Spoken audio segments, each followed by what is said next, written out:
How to create Asana template 2025. In this video, I'm going to be quickly teaching you on how you can create your very own template on Asana or save a template that you already created and you like.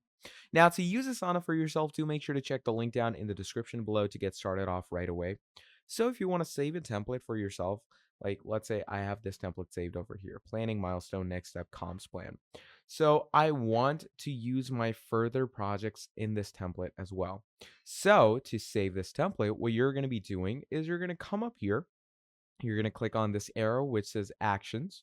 Once you click on that, simply click on save as template and you can call it anything like test one. And once you've done that, simply click on create template and look at that. That creates your project template. And once it fully loads up, simply click on done. And there you go. You have your very own template saved that you can now use as you go ahead. So that's pretty much on how you can create an Asana template. Do make sure to check the link down in the description below to get started off with Asana right away. And that is all from me. Thank you for watching till the end, and I'll see all of you next time. Have a great day. Goodbye.